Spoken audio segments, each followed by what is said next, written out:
clear to play. Matthew here from MiniWarGaming.com with Owen. And this is another Let's Discuss Space Marines during our Space Marine Week. This video we're going to be talking about Grav Weaponry. We also didn't change it all this week. Yeah, no. It's coming every day. It's Space Marine Week. I never left. I've been here all day. I live here, underneath this table. So we're going to be talking about Grav Weaponry. And we'll start off by just talking about what the heck is Grav Weaponry. Grav. And how it relates to the lore of metal in Warhammer Fantasy. Yep.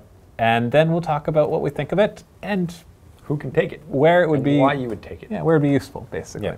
So to start off, what is Grav Weaponry? Well, Grav Weaponry are a set of new weapons between Grav Pistol, Grav Guns, Grav Cannons, and Combi Grav. And they are one of the very few weapons that actually have the Salvo Rule. Most people don't even come up. Nobody knows how to use Salvo Rule properly, and that's okay. So now you're going to learn it because a bunch of Space Marines. All the Space Marines are going to have this. Yep. Yes, and they all have the concussive special rule, which no one also knows how to use. That's right. We had to look it up. Yep. And the Graviton special rule, which is a new special rule in the Space Marine Codex. The most notable being the Graviton special rule, which is basically when you roll to wound, you roll their armor save. In other words, if they have a 3+ armor save, then when you roll to wound, you have to wound them. You can wound them on a 3+. So essentially, what this does is it makes it very effective against things with a really good armor save. So against a Terminator, or Space Marines, or Space Marines in general, you're winning on a 2+. Against Space Marines, you're winning on a 3+. Against Termagants, you're winning on a 6+. If something doesn't have an armor save, then you wound it on a 6+. Yeah. And they're all AP2. So essentially, if you wear armor, you die. The armor works against you. Yeah. On top of that, they're all concussive, and concussive says that if a model, not unit, suffers an unsaved wound, against a Grav weapon, then it's dropped to initiative 1 for a turn. For a round. Right, sorry, for a round. So that will suck for your big monstrous creatures. Or anyone who has feel no pain. Or multi-wound characters with lots of with high initiative and lots of attacks and all that kind of fun stuff. Because if you do pass feel no pain, you're still initiative 1. Yeah. Because it's an unsaved wound. That's right, but it'll only be one model. Yeah. Wow. That's the weird one. I guess it'll be the closest one. Iron Hands, they're good against this too. Yes. Now the majority of them, except for the Grav Pistol, have the Salvo Rule. And the way the Salvo Rule works is it has 2 numbers. For example, the Grav Gun has Salvo 2/3. And what that means, and it has an 18-inch range. That means if you stand still, you can fire up to 18 inches away, the second number, 3. If you move, you fire at half range, the first number. So it's kind of like rapid fire, except they specify the numbers. Better at ranged. It's better stationary. It's like rapid fire, but even better if you don't move. Yeah, yeah. Because rapid fire, all it does is extend your range. Yeah. It doesn't extend your rapid firing. How much you shoot. Yeah. So these ones are kind of the opposite. You. Yeah, this one's the other way around. Yeah. In addition to that we didn't also mention, is on a 6 against vehicles, it immobilizes them and they take a hull point. Yes. When you get hit by one of these guns. Yeah. Now there's some interesting discussion that'll have to be FAQ'd about that. What happens when it's already immobilized? Oh yeah, because if you take it double immobilized, you die, right? Well, if you take a second immobilized, basically the rule is that you suffer another hull point loss. Yeah. And so if you're already, let's say you get hit by a Grav weapon and you roll a 6, so you're immobilized and you lose a hull point. So it specifically says that, so you know you're not losing 2 hull points right away. Right. But then let's say you get hit by another Grav weapon and you roll a 6 again. So you get immobilized and suffer a hull point. So you suffer 2 hull points in total, but does that second immobilized also force you to suffer another hull point? Yep. There's arguments both ways, just because they separate the two. Actually, you know what? I think I already know the answer to that. I'm sorry, because I actually remember looking this up. If something suffers a crew shaken, stunned, immobilized, or weapon destroyed, that's not on the damage chart, the question in the FAQ is, do you also lose an extra hull point? And the answer is no. No. So that is the answer. If you don't believe me, go and look up the 40K errata on the Games Workshop website, and you will see that. So in other words, it doesn't stack. If you're already immobilized, then they just lose the hull point. Unfortunately, you can only do 1 hull point per shot.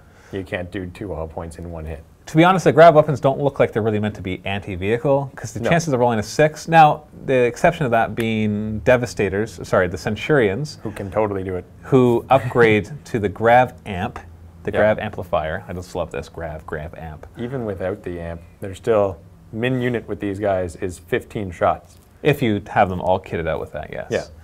And so, yeah, you can have 15 shots, and doing that, but it's nice with the Grav amp because it allows them to re-roll. To pen or to wound. It's both. Yes, yeah. Basically on the wounding or penetrating side. Yeah. They're rolling for that. So they don't have a strength. They just have the AP2, and they're fun like that. Yep. So that's what they are. So who can take them? Pretty much everybody. Yeah. They are considered special weapons for the most part. Everywhere you can bring a plasma, you can bring one of these. Yes. Which is their big competition, which is where the whole competition comes down. Is do you bring plasmas or do you bring Grav? And so what is the answer to that then? Which is better, plasma or Grav?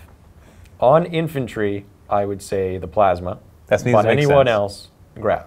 Because in infantry, plasma is always going to be winning on 2+. It's high Pretty strength. much, yeah. And it's already AP2. Yeah.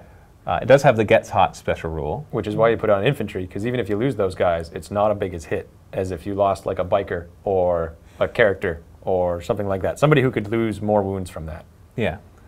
So if you don't, now assuming you don't know the army you're up against, because obviously situational, this is very situational. So Yeah. if I knew I was up against an army of all monsters, creatures, on against Tyranids, obviously the Grav weapons would be awesome. More shots. Yep. More shots, winning them on 3+ is ignoring their armor, knowing the concussive, dropping their initiative down. Yep. But if I knew I was up against a Tyranid list that was mainly swarms, then plasma weapons, if I had to choose between those two. Yeah, you'd take flamethrowers, but Well, yeah, obviously. if you knew you had those two choices, you're probably, if you're just building an all-comers list, you're probably still going to bring plasma guns. On your regular guys. If you're bringing regular guys, yeah. Yeah.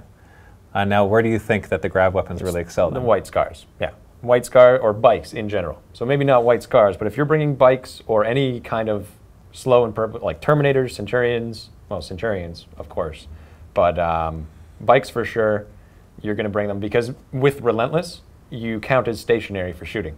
So now it's basically a plasma gun that shoots more times at further range. Like, I guess the plasma gets 1 shot at 24, but this one gets 3 at 18. So it wins out by having 1 additional shot. Well, if you're on a bike, you got your maneuverability too, so you're going to get up there anyway, so your range isn't as much an issue. But the difference of being 12 inches and 18 inches away from a guy is a big difference. Because it makes it, they need a 6 to charge you, to they need a 12 to charge you, if you want to stand right on the edges. And the Relentless also gives you the ability to charge after you fire the graviton weapon. So if you're in a bike squad, or Terminators, who just charge out of a Land Raider, which is an assault vehicle, which allows them to charge that turn, they could fire their Grav weapons and then charge in. So, and most likely, the thing that you just shot at, you're going to want to charge because it's concussive. Yep. So you just drop this initiative down to 1. Well, a squad doesn't lose it, but you're not usually going to be using it on squads, unless it's squads of Space Marines. Even Tau, I guess it would be useful because it's winning them on 4s. Yeah, the battle suits on 3s. Yes. But the little guys on 4s, yeah. But it's obviously a little wasted once you get up into the 4+. Yeah. These guys are going to be the ones hunting character squads, is what you're going to do with these. Monsters, creatures, and anything that is an HQ will probably get killed by this, because you rarely see bad save HQs. Even orcs, they tend to wear mega armor or hard boys, stuff like that, stuff to have usually a 4+. Every now and then you get that war boss who just goes in with the 6 up, but yeah, usually another reason why the bikes are better is they still retain the bolt guns on the front. So if you go up against guys who have bad saves, you don't have to shoot the grav gun. You can shoot the twin link bolt guns that are on the bike. So you really don't, there's no penalty to bringing these on bikes other than that you can't shoot once at 24. You can only shoot 3 times at 18. Yeah. That's the only real hit.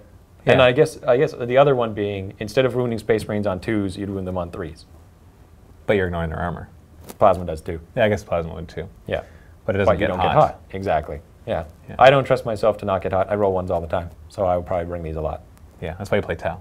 Yeah. Because then who cares if you roll 1s, right? They don't get hot. They don't get hot. And they're twin linked. And they're Tau. They're better. From what I looked at it, it's interesting. A lot of people, or some people I've talked to, have thought that the grav weaponry was just kind of this gimmick that was added in to make it different. And you know what? I agree. But that's okay, because anything that gives variety and gives kind of unique situations. I have seen countless times people take what other people say to be underpowered and use it in such a way that makes them very powerful. And I enjoy seeing that. And so if you think that grav weapons aren't any good, then I challenge you to actually find a way to make them good. That's usually the way I challenge myself in battle reports, is like, nobody brings this because they say they're not good. Well, I'm going to find a way to play these that'll make them good.